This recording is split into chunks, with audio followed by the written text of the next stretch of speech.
All right, guys. Hey, good morning from the beautiful Pacific Northwest.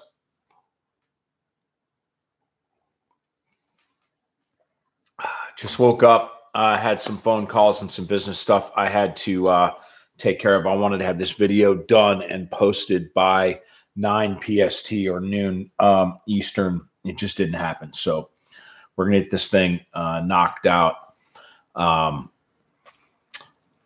Hi, Joe. How are you? Got a couple of the $10 guys coming in. I'm recording this or streaming this live for my $10 and up patrons.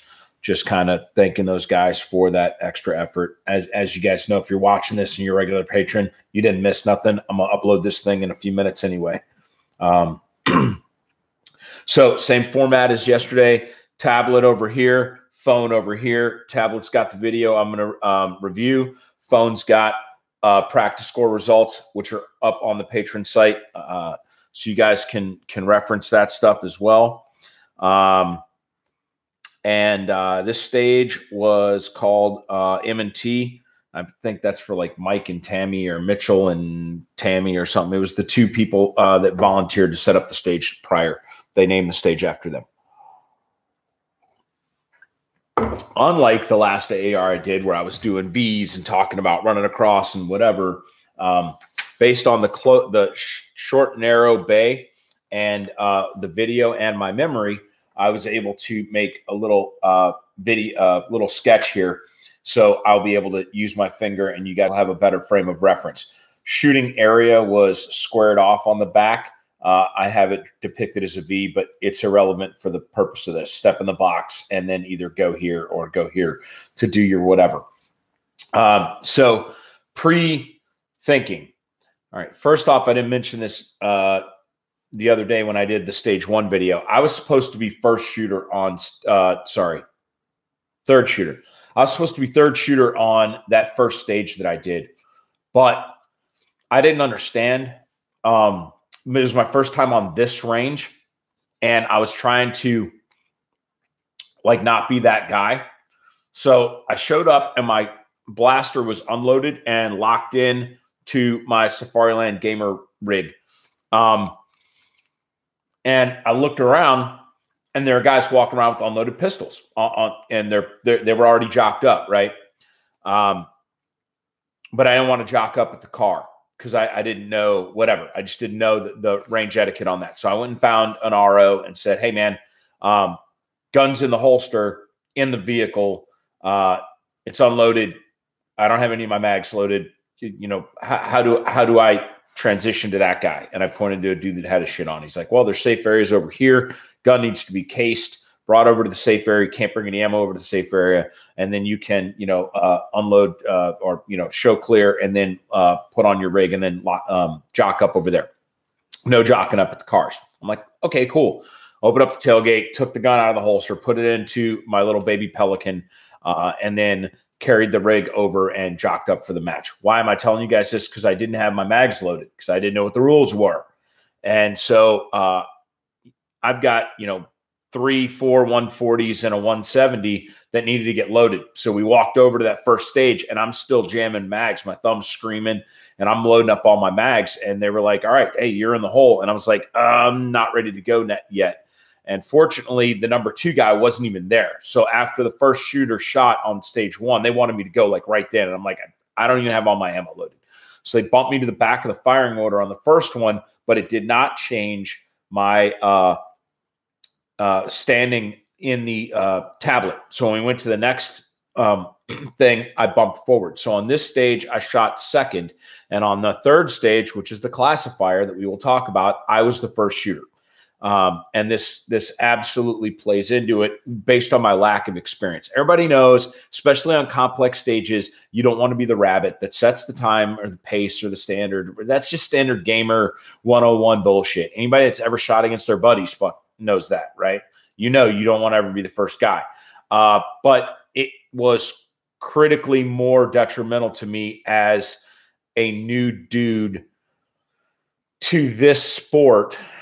There were so many unknowns that I needed questions that I had that I needed to be answered by watching other people that I did not get an opportunity to do, especially because it was a classifier, my first classifier ever shooting.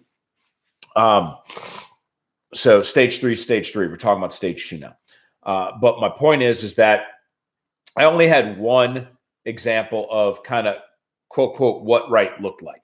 And out of all the people that ended up shooting this thing that day, I think only 1 or 2 of them ended up going this direction. So the barriers are shaped in a V, and the fault line is shaped in a shallow V.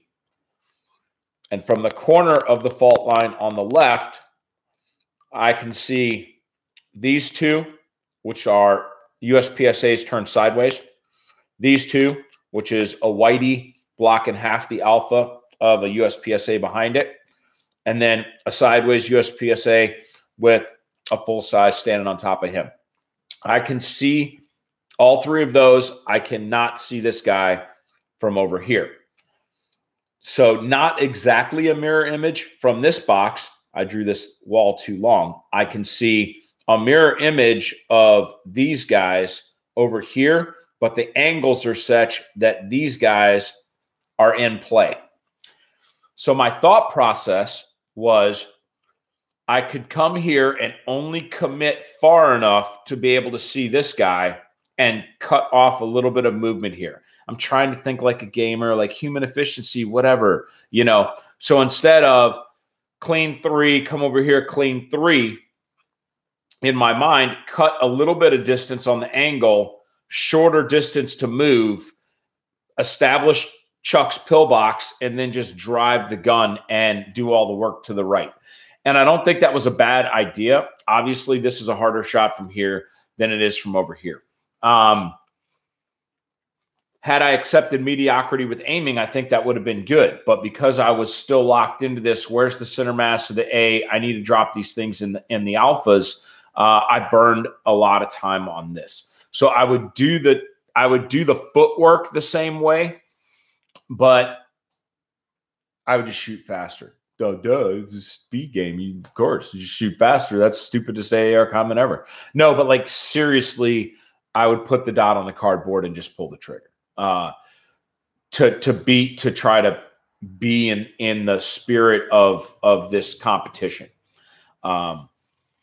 Tim Herron sent me some really nice feedback. He's not a patron, but I sent him the links to all the videos and asked Tim to kind of give me some of his thoughts. He's going to be kind of like my silent little leprechaun mentor as I go through this process. If you guys don't know Tim Herron, took 7th in nationals. Dude started competing in like 2008, and now he's getting into the training market. And he's just a really, really good shooter and a humble guy. Like he doesn't have any arrogant, like narcissistic baggage that like top end high performance athletes normally kind of have just because they know they're awesome. So he's really easy to talk to. He's a non-judgmental guy. And I absolutely cherish and enjoy the conversations that I get to have with Tim. And I'm blessed that through his association with kind of primary and secondary and him trying to get his brand name out there, that he's kind of let me into his life a little bit. And we have this kind of colleague collaboration, although in different sectors of the industry, this kind of trainer colleague collaboration going on. So it was good to see that there was nothing that Tim said that I didn't know that I did wrong.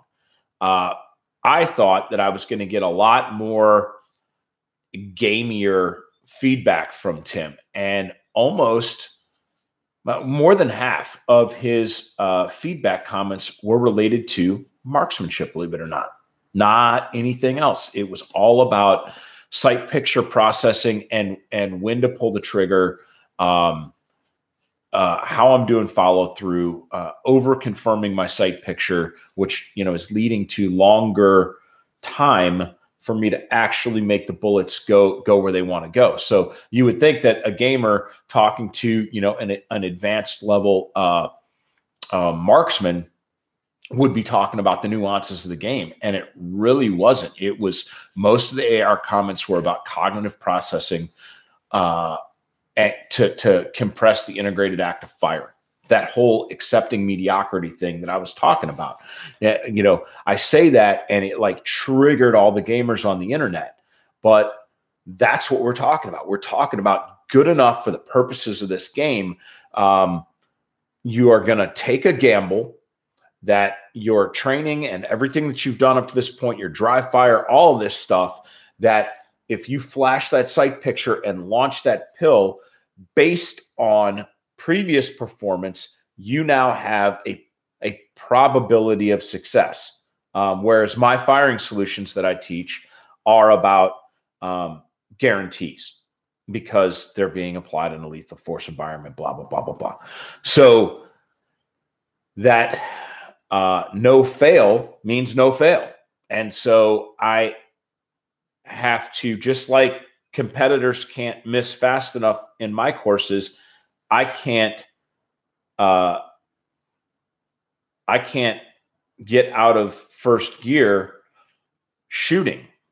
And so that's kind of where Tim's stuff was at. And the reason why I'm talking about that is we're going to talk about this first. I had a really good draw, and I decided to shoot the plan. If you guys watched the video yesterday, I'm always going to go left to right on a stage. If it's mirror effect, always going to go left to right, so that when I turn and run, gun, where's my gun at?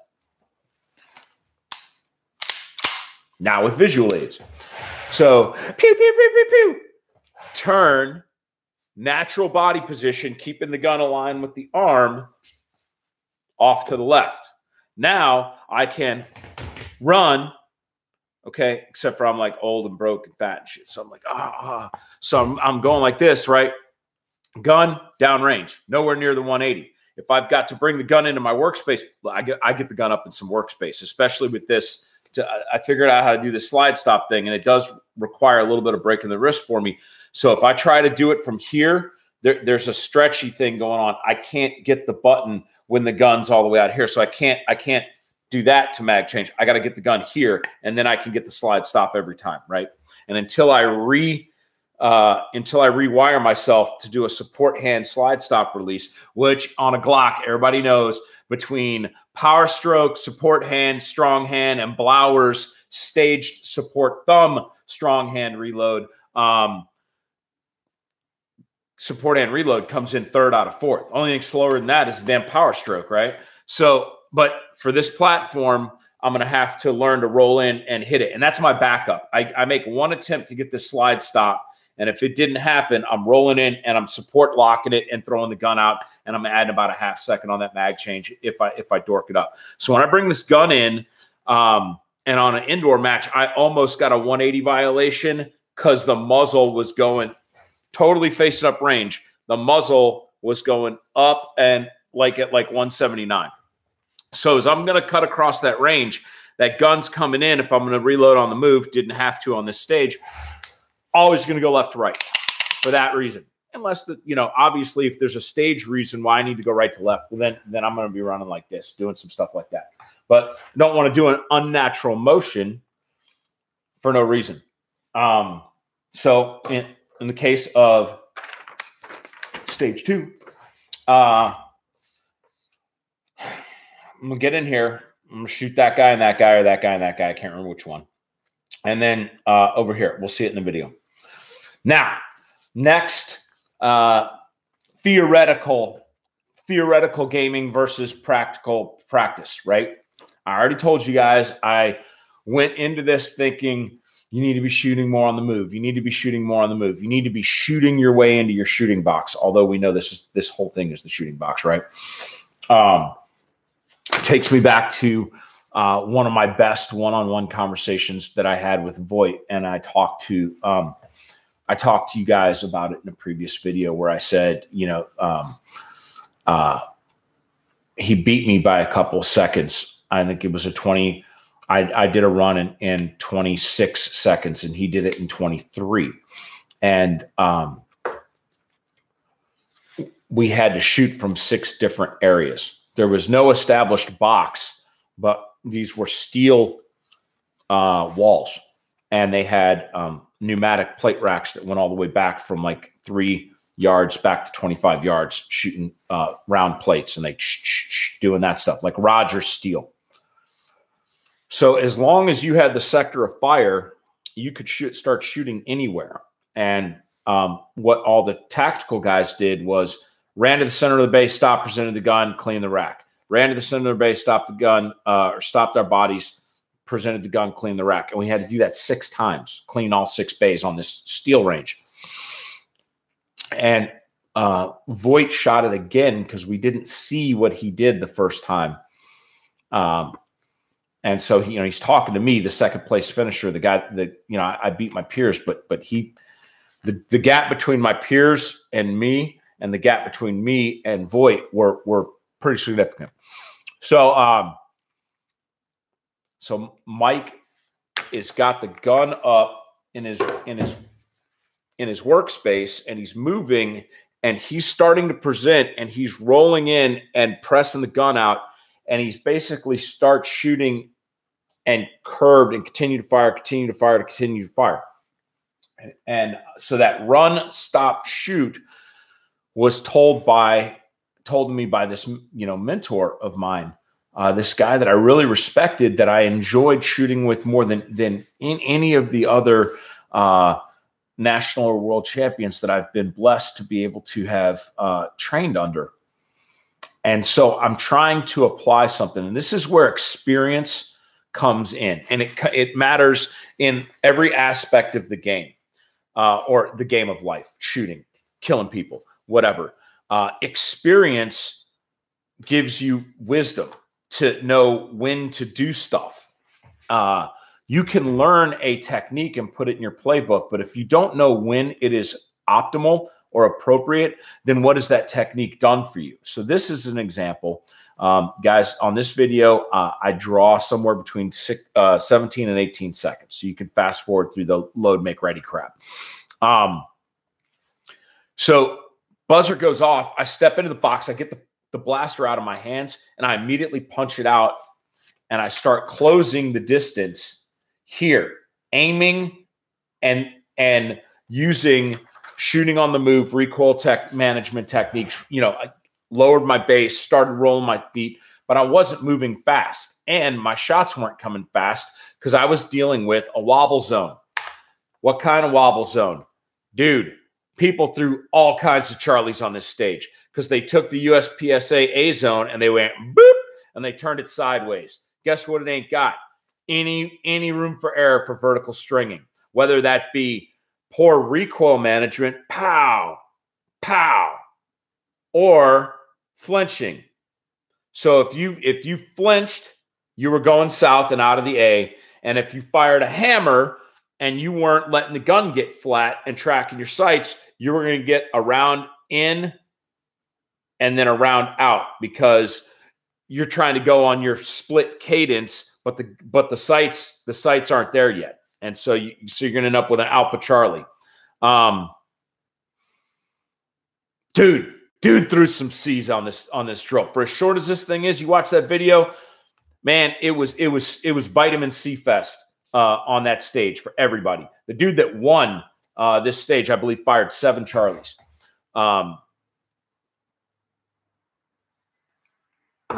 So I'm dealing with a compressed vertical, which does not lend itself to shooting on the move, a compressed vertical alpha box. So I make my shots, pow, pow, pow, pow. But, dude, took me forever to get to that corner. And then I kind of stopped short and then had to deliberately high off enough to make this reduced size alpha. So I shot this clean. Sorry, wrong side. I shot this clean, came up, but slow, like bam, bam, bam, bam, like I was shooting in a shoot house, right? Or some dude's house in Fallujah, whatever. So alpha, alpha, alpha, alpha, got to here, had to lean into it, alpha, alpha, and then I turned, and I'd like to say I turned and burned, but then I made the exact same mistake. I told myself, I was like imagining that this was a square shooting box and this was a square shooting box, and I wanted to have the gun up and basically be pieing the corner and breaking shots. And by having the gun, presenting the gun, I'm wired to my feet, and I'm adjusting my speed to improve my sight picture when that gun's up. And so driving Miss Daisy again, I came around this corner like I was in a gunfight looking for bad people to hose down, not how can I as quickly as possible get where I'm going.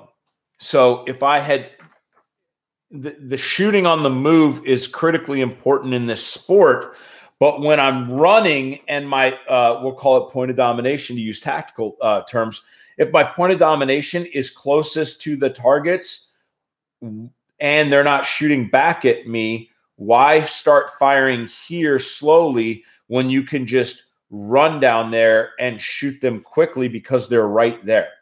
So wrong technique coming down here, wrong technique going this way.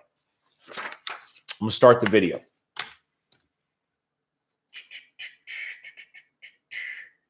We're going to go through what I think I did wrong. And then we're going to compare that to some metrics. I'm going to start pulling out guys' raw times and hits first in the division, the dude that finished first overall for the whole day, compare those to my numbers so you guys will have a better understanding of what's going on. So I'm going to start my video at about 13 seconds.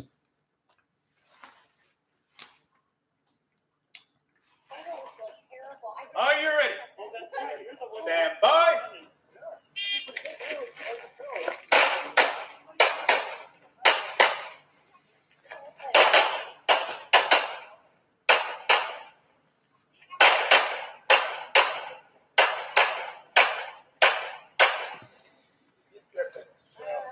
Okay, so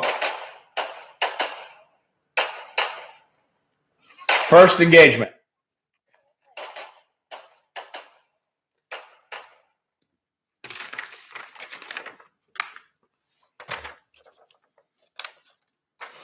I already said alpha, alpha, alpha. Coming around here like pond water. Start engaging on the move. Top alpha, sideways alpha. I threw a line break. Fired again. Okay. So 3 shots into this guy. They all 3 ended up being alphas. That's going to be a common theme, guys. Pouring alphas on top of alphas.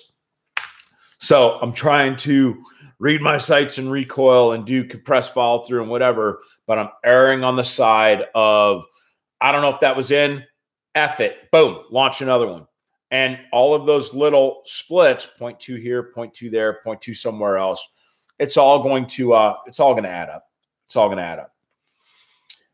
Next thing that I did wrong, and I don't know why I did it to this, like I'm still trying to think of why I did it. So I fired a pair and then one more, and then I crouched, and this dude is right there.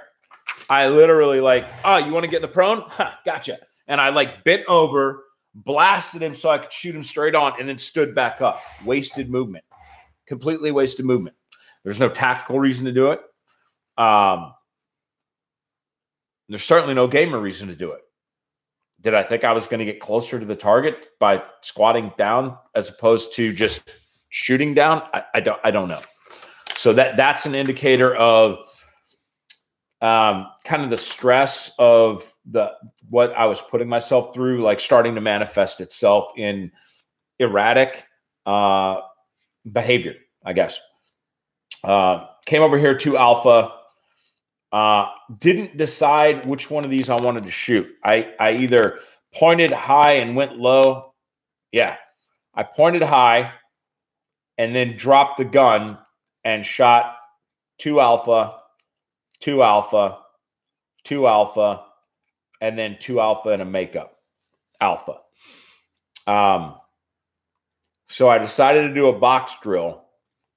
And for whatever reason, and I don't know, when I presented the gun here, why I just didn't launch the pills here and do a U instead of, a box this direction. I don't know why. Again, another sign of indecisiveness. But what really bothered me was the split times on this pair.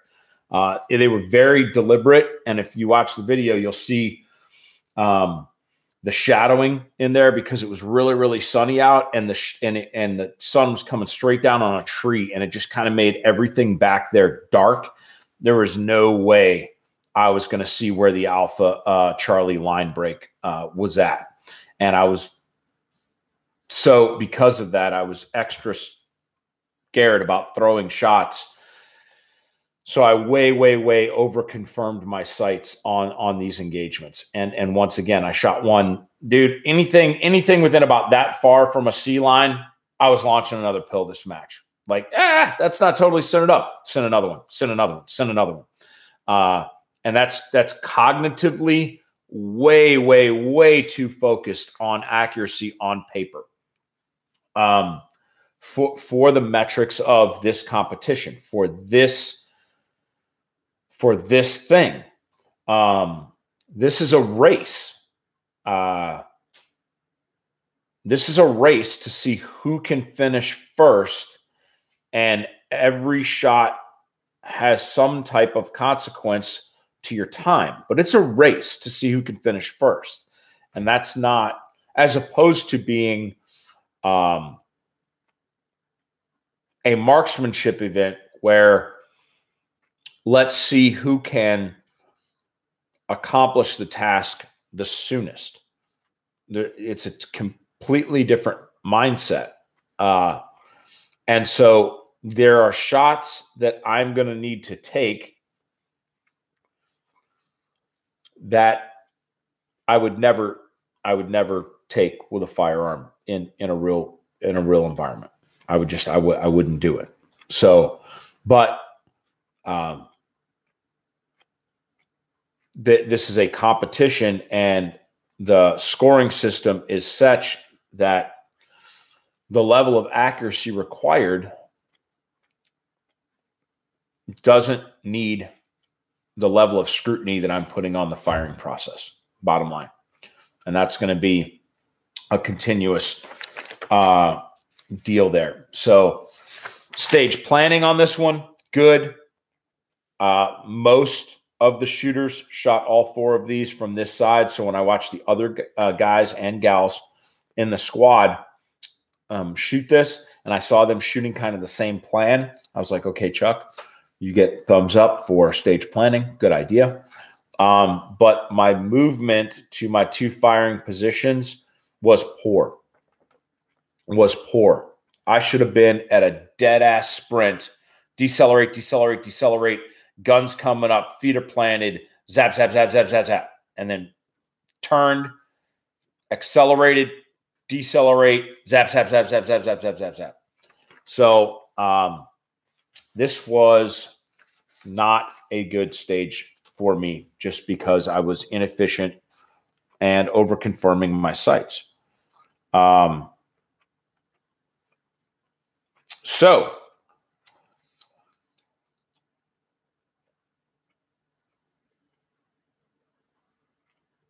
where the hell am I?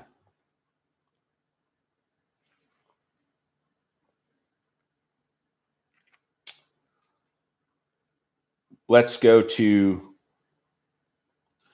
the dude that won this, I believe. Yep. The dude that won this is an open class master guy shooting major power. He got 13 Alpha, 7 Charlies on this run. My man did this run in 7.46 seconds. 7.46 seconds. With a hit factor of 12.46665. And he got 93 stage points. Or 93 points, excuse me. Stage points were 100. So that dude ended up shooting 26th overall in the match. Let's look and see how he was. It'll show us his shooting style. It'll show us his shooting style if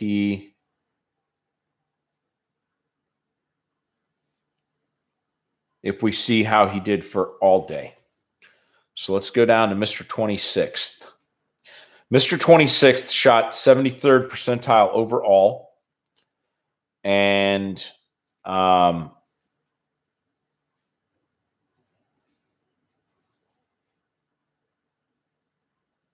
he shot 98 alphas, 27 charlies, 5 deltas, and 8 mics. So he ain't afraid to get him out there. All right, my man ain't afraid to get him out there. He's a dude that is full throttle, and his improvement on performance to get him from 26 to closer to 1 is to just a little bit more on the accuracy piece. But impressive times, man. Dang impressive times. But yeah. Okay, so let's look at how I did.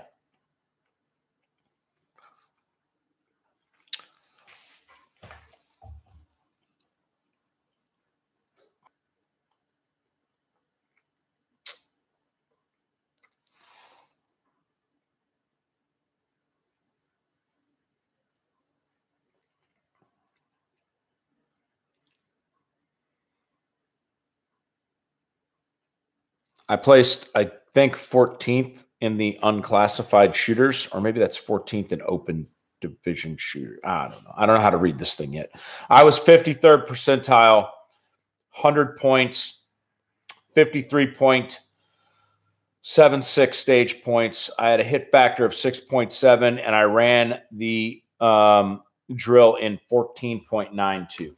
So it took me twice as long to accurately service those targets as it took that guy to run the exact same stage and throw 7 Charlies. There were 10. 1, 2, 3, 4, 5, 6, 7, 8, 9, 10. 20-shot stage. So, he fired 20 rounds, and 7 of those were non-life-threatening hits. So, he's 55, 60% on his accuracy, but nobody's trying to kill people out there. I guess they're trying to, they're trying to put points on the board or keep points from being subtracted, however the heck you want to look at it. And so he's just did a much better balancing act of whatever. And there's some human efficiency in here. If I had run to here and run to here, 2 seconds, easy 2 seconds. I would have gotten back if I wanted to be driving Miss Daisy on my sight picture and firing. So the 2 seconds were nothing. I should have been doing nothing faster. And my decision to shoot on the move when I was going to the location where these things were at was a poor decision based on lack of experience. That's just me being just not smart about what my capabilities are and what the effects of these techniques are in terms of time management. I need to learn to manage time better. So that's it. That's stage 2. It's pretty clear, cut and dry.